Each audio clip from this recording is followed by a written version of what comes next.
Hello there and welcome. In this video I got you 10 advanced tips and tricks for the Primal Culture in Age of Wonders 4. I'm going to give you here a roundabout of things that I personally find worth knowing in getting the most out of this culture. So let's get started with the very first thing. The Primals have a focus around anything terraforming.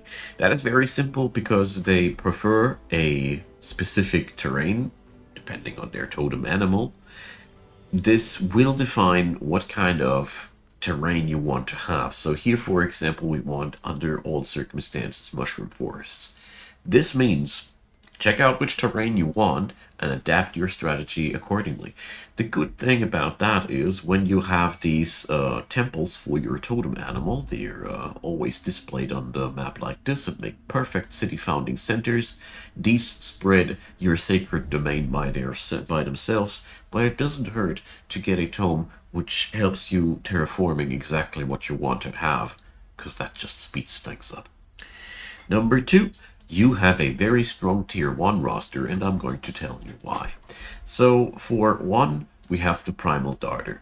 At the first glance, they look a little bit shoddy because they have a bit less range than others, but disengaging shot is a real power tool. For 1, it deals more damage than 2 shots together, so that means if you're not able to take a full action, it does makes sense to walk into the face of the enemy and then do a disengaging shot if you just want to maximize your damage per turn. Besides that, this is a troop that stays useful in the longish term because they're hard to kill with that disengaging shot. If you combine this with some tier 1 strategies, Primal Darters can be really annoying to deal with because their damage profile is high, they can hop away, they're hard to focus therefore, and if you crank up their HP and their defense is high enough, they are pretty long-lasting people. And the other part of your tier 1 roster is the Protector. This guy is obnoxiously hard to kill. As you see here too, they're cavalry compatible, so that means when you're picking up a trait, you can get them some nice mount. Altogether, their primary quality is that they are really hard to kill yet again. They have a fairly high defense value.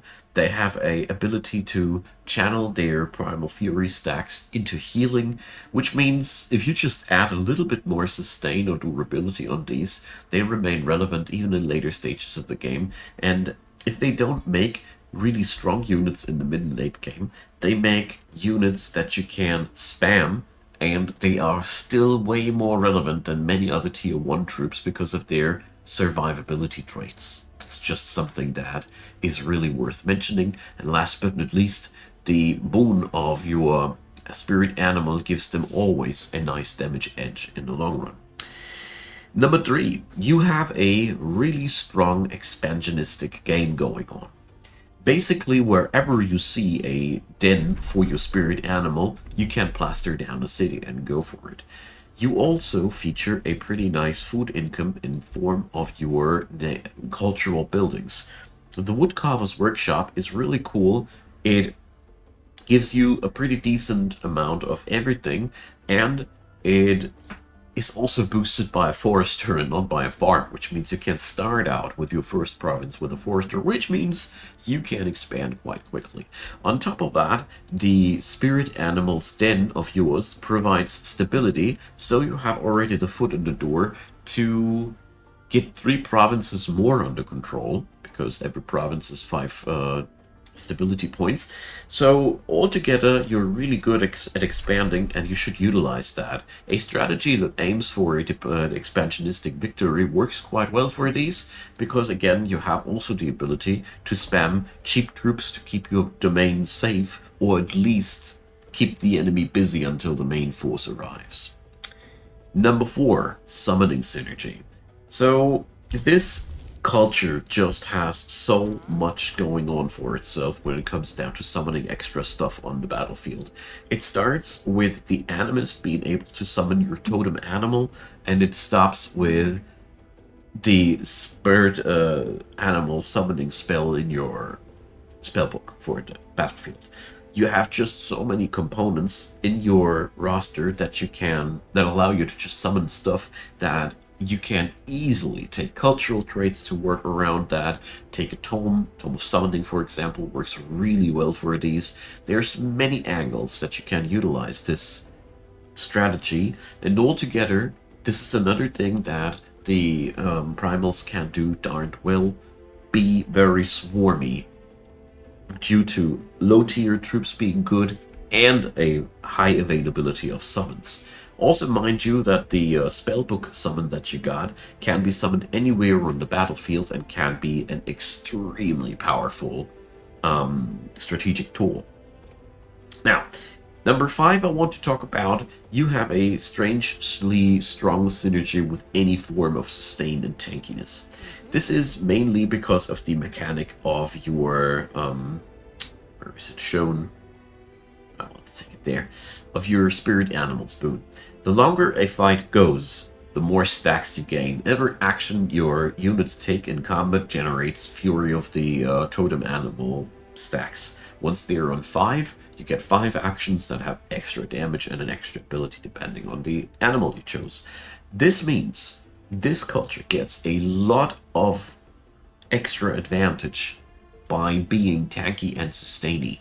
Therefore, focusing on nature and materium tomes has a high payoff. Because if you outlast the enemy by just having high HP after a few turns, when this thing kicks in, you're absolutely going to demolish the enemy because you just have a high advantage.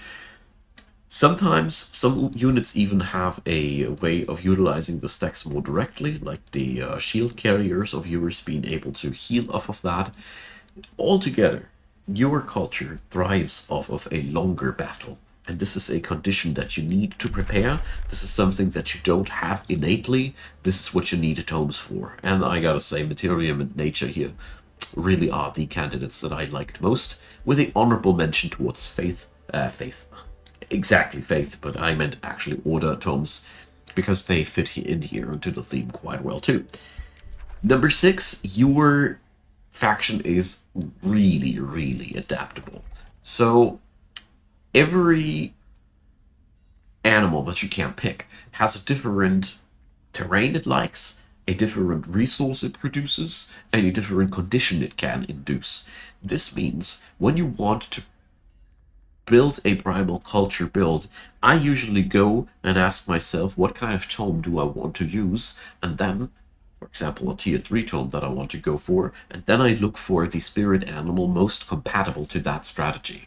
You have spirit animals for various strategies. The ice mammoth is good for cryo builds. As you see here, the tunneling spider is excellent for underground builds. There's plenty of things, but it remains always the same verdict.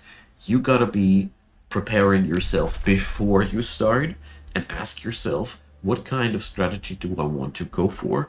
And then you check out which animal fits the best to that strategy, and then you can iron out your strategy up from there. The good part is there's almost for any strategy a fitting animal. I have always found so far something that was somehow synergistic with the strategies that the game has in store. It's really lovely. So number 7, I have talked about a lot of ways how you can combine this culture, but here's the caveat: you need those synergies. The real downside of your culture is that without a few turns in action, all of your troops are actually lackluster compared to other troops. With some difference, but altogether, most cultures get more oomph right from the get-go. That's because you have so much power in your boon stacks, it has to be a little bit backloaded. That means you need every kind of help out of tome synergies and cultural synergies that you can get. If you don't pick something highly synergistic, this culture sucks.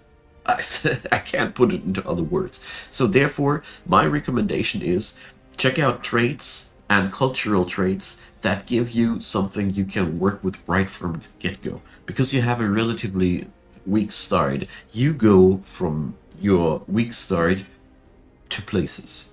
No question, but it does take a while to ramp up. Therefore, here, for example, I picked up Strong to lower the overall weakness a little bit. There's many things you can do, but just keep in mind that this culture has relatively little punching power on its own, but it is very, very well capable of multiplying the power of other tomes more than others, and therefore it's absolutely balanced there. Now, let's move on to number 8. This culture has a high dependency on mobility in combat. This is because a lot of your roster is really good at standing each other in their way. Yes, your Ancestral Warden has the ability to jump over other people, but they're still your shield guys and your Stormtrooper guys, which would really love to be in action. Therefore, the trait which allows you to pass each other light-footed, if I remember correctly, is really powerful for these. And athletics, I don't know if they renamed it, the one that gives your troops more movement points. Flat. These two are so good for this culture because you just have a lot of people that want to get into the enemy's faces, and I will talk about it a little bit more in detail about the Primal Charger in a few minutes. But altogether, the verdict stands. Whenever I don't pick light-footed, I end up with situations where I have, if I don't play very, very attentive, situations where 2 or 3 of my melee guys just stand a little bit iffy and can't act properly. Being able to pass past each other is really powerful. Flying and ethereal works too. Either way, if you get any of these attributes, this culture is so much more powerful in battle, at least in my personal feeling. Number 9, you are inherently strong against large enemies. 2 reasons for that. First, you have a tier 3 spear trooper integrated into your kit.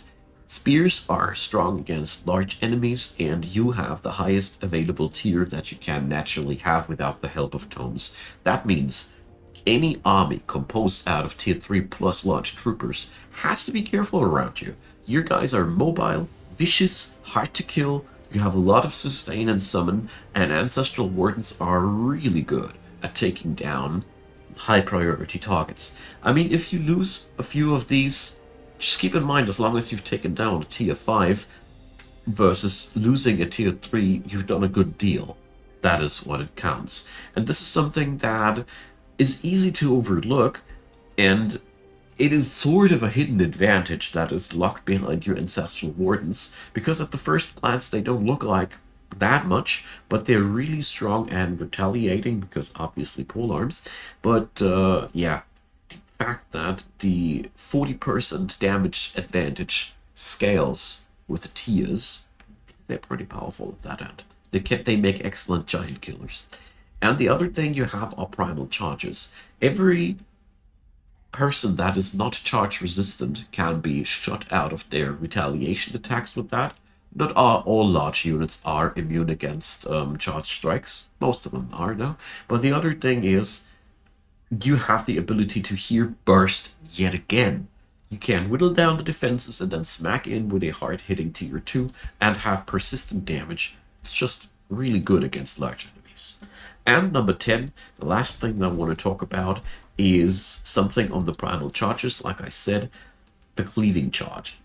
I have played these guys for a pretty long time and underestimated the package that this skill is. It has momentum on it, which means you can pump up this damage by a 60%, and it is a cone ability. This thing can clear out low-tier crap units so flippin' easily. You just have to have the right moment and the right angle to use the cone ability ideally. But yeah, like I said previously, mobility is here key. Hiding your chargers behind your other troops and being able to pass by your dudes with light-footed makes them being capable to just get in where it hurts, get those 3 steps in, and it's gonna be gory. The more melee enchantments and the more crit enchantments you have, the more powerful these guys are at clearing out trash units. This is really something that is very, very unique, because this is a single action unit, single action attack, which means as long as you have the mobility and the positioning, you can really devastate your enemy.